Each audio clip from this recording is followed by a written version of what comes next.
pemirsa Hidup Sehat Plus, apa kabar? Semoga sehat selalu ya. Udah minum air belum hari ini? Seringkali orang lupa minum air karena mereka berpikir kalau nggak haus nggak perlu minum. Ada juga orang yang ketika sakit, akhirnya harus banyak minum air. Contoh orang yang lagi diare, atau orang yang lagi punya demam berdarah. Nah, kita tahu bahwa air ini penting untuk kesehatan kita. Tapi berapa banyak kita harus minum air dalam sehari? Apa bahayanya kalau kurang minum air? Dan apa bahayanya kalau kelebihan minum air? Hari ini kita akan berbincang-bincang dengan Prof. Dr. Ari Fahyalsyam, spesialis penyakit dalam di Hidup Sehat Plus.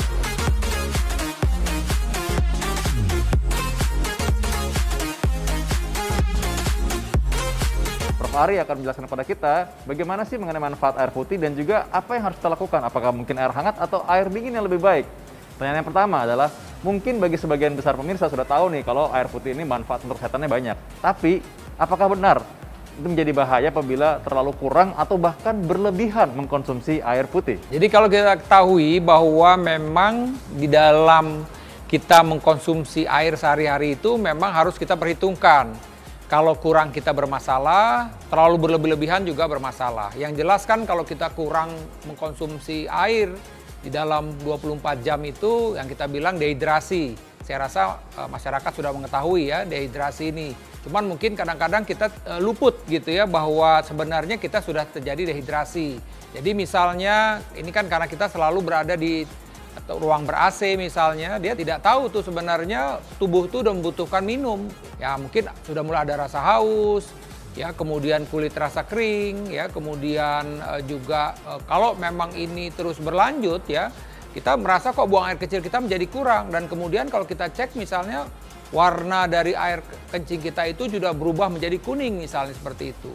Nah sebaliknya kalau kita dalam waktu singkat juga mengkonsumsi minum ya air itu secara berlebih-lebihan, apa yang akan terjadi? Ya tentu lambung itu dalam waktu singkat tentu tidak siap untuk menerima air tersebut. Bisa aja pasien merasa mual atau bahkan muntah. Jadi tetap memang kita harus menjaga bagaimana kita mengkonsumsi air. Tapi di satu sisi juga kebutuhan minum itu pun juga tergantung dari penyakit. Jadi kalau memang pasien ini sudah mempunyai masalah dengan jantungnya misalnya, kita bilang gagal jantung, itu sudah ada pembatasan minum. Minum yang berlebih-lebihan akan memperburuk kondisi dari jantung yang sudah terganggu tersebut. Begitu juga pada pasien-pasien yang memang sudah mengalami gagal ginjal kronik, di mana memang kemampuan untuk mengeluarkan urinnya atau kencingnya juga sudah berkurang. Nah, kalau dia mengonsumsi air itu secara berlebih-lebihan, maka ini akan membawa dampak misalnya ya kemampuan ginjal semakin turun dan timbul bengkak di mana-mana. Jadi sekali lagi memang minum berlebih-lebihan juga akan timbul masalah, apalagi pada orang-orang yang punya masalah penyakit tertentu, dan kurang minum jelas ini akan membawa dampak kesehatan secara keseluruhan. Nah, penyakit-penyakit apa saja yang mungkin berpotensi ditimbulkan atau meningkat apabila seseorang kurang minum dalam jangka waktu lama? Ya, jadi ini kita bicara soal bagaimana dampak kalau seseorang itu mengkonsumsi air tidak sesuai dengan kebutuhan dalam jangka panjang. Ya, yang jelas misalnya memang yang akan terganggu ini adalah ginjal. Kita tahu bahwa sebenarnya ginjal itu tujuannya adalah untuk membersihkan ya racun-racun yang tidak bermanfaat ya. Nah, kalau kita kurang minum, apa yang akan terjadi? Nah, disinilah bisa terjadi bahwa dia itu harusnya kuman-kuman itu keluar, tapi karena kencing itu tidak keluar, misalnya ini akan karena konsumsi air yang berkurang, ini akan menyebabkan urin kita menjadi pekat dan ini juga bisa menjadi sumber infeksi.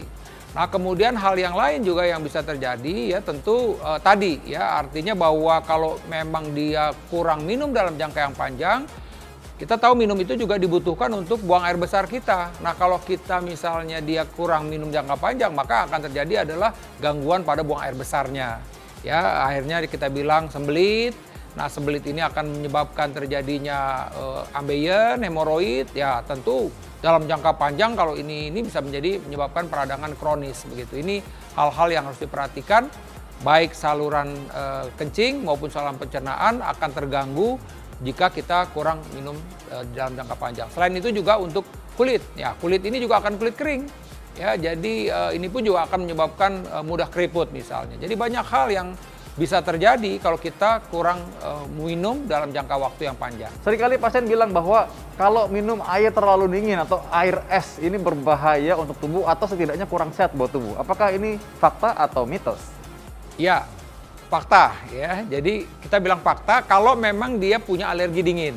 Nah, itu jadi. Jadi memang pada orang-orang tertentu yang memang mempunyai alergi yang dingin dalam waktu singkat mengkonsumsi dingin itu bisa menimbulkan tadi itu kalau dia memang karena apa namanya faringitis kronik atau radang kronik di tenggorokan atau mungkin juga radang hidung.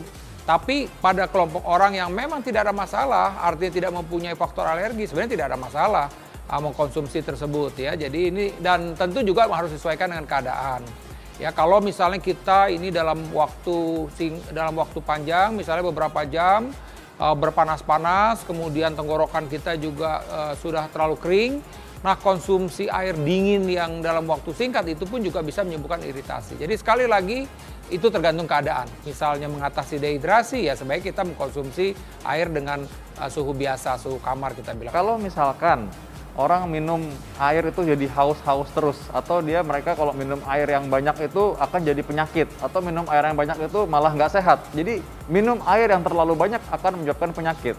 Ini fakta atau mitos? Ya, saya rasa ini mitos ya kalau bilang orang minum banyak itu menjadi penyakit. Karena kan sekali lagi tadi sejatinya kalau kita bilang fungsi ginjal kita baik, ketika kita misalnya mengkonsumsi yang berlebihan, maka ginjal ini akan mengatur, maka urin kita akan keluar lebih banyak. Ya itu note-nya seperti itu. Tapi sekali lagi, kalau memang dia tadi ada pembatasan minum, misalnya pada gangguan jantung, pada gangguan ginjal, ya itu tentu tidak boleh mengkonsumsi air yang berlebihan. Ya jadi sekali lagi tentu tergantung kebutuhan dan kita punya ginjal yang bisa mengatur bagaimana urin itu keluar ya, jumlah urin keluar. Kalau kita memang tadi minumnya berlebihan, maka tubuh akan mengeluarkan air tersebut melalui ginjal tersebut. Kalau memang kita kurang minum, maka urin yang keluar juga akan berkurang. Bahkan tadi kita bisa mendeteksi kita kekurangan minum apabila urin itu berubah warnanya menjadi lebih pekat. Nah, baik Prof. Ari. Ini banyak juga orang-orang yang ingin mencoba menggunakan air alkali katanya karena lebih sehat. Apakah ini fakta atau mitos? Mitos ya, jadi artinya sampai saat ini pun bukti-bukti penelitian itu belum bisa menyatakan bahwa ternyata minum air alkali itu akan lebih baik dibandingkan air biasa. Ya pertama kenapa? Karena memang sejatinya kan pH itu setelah ada di lambung itu tentu disesuaikan dengan pH lambung gitu ya. Jadi artinya bahwa dia akan di-adjust di situ ya. Kalau sudah sampai terserap segala macam kan tentu udah sesuai dengan kondisi di usus halusnya. Jadi artinya sampai saat ini kita sulit menjelaskan apa sih manfaatnya sebenarnya begitu ya. Karena macam-macam memang ada yang bilang ini lambung lebih nyaman.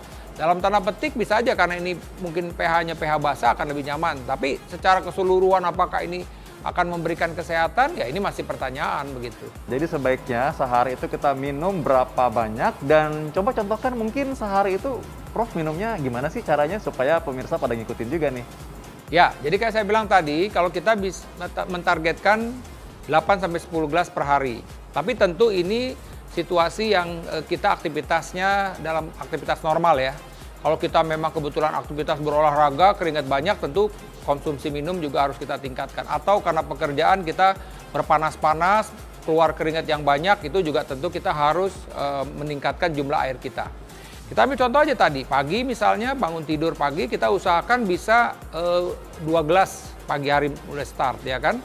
Nah kemudian habis sarapan ya masuk lagi 1 gelas gitu ya. Kemudian kita sudah duduk ya bekerja ya jam-jam 10 kita ingat lagi nih mesti minum lagi nih 1 gelas ya kan, paling tidak itu udah 4 gelas. Kemudian nanti makan siang usahakan bisa masuk lagi 2 gelas ya kan udah 6 gelas. Sore lagi gelas. Jadi paling tidak tuh kalau udah kita benar-benar ngitung seperti itu tercukup itu 8-10 gelas per hari. Jadi pokoknya setiap habis makan kita usahakan sekitar 2 gelas aja udah 6 gelas. Pagi hari aja kita misalnya udah masuk 2 gelas, udah 8 gelas sebenarnya. Tinggal di sela-sela tadi, di sela sore, di sela pagi jam 10 udah. Jadi dapat 10 gelas sebenarnya. Jadi ini hal simple yang harus diperhatikan oleh masyarakat. Bagaimana kita bisa menjaga minum kita 8-10 gelas per hari. Baik, itu tadi Prof. Ari sudah menunjukkan contohnya ya. Beliau sebagai seorang dekan, seorang guru besar, seorang klinisi, seorang edukator pada masyarakat, dan tetap ingat minum air untuk menjaga kebugaran kesehatan. Anda juga harus ikutan. Saya Dr. Vito Damai dan juga Prof. Ari. Untuk Hidup Sehat Plus, kami pamit undur diri.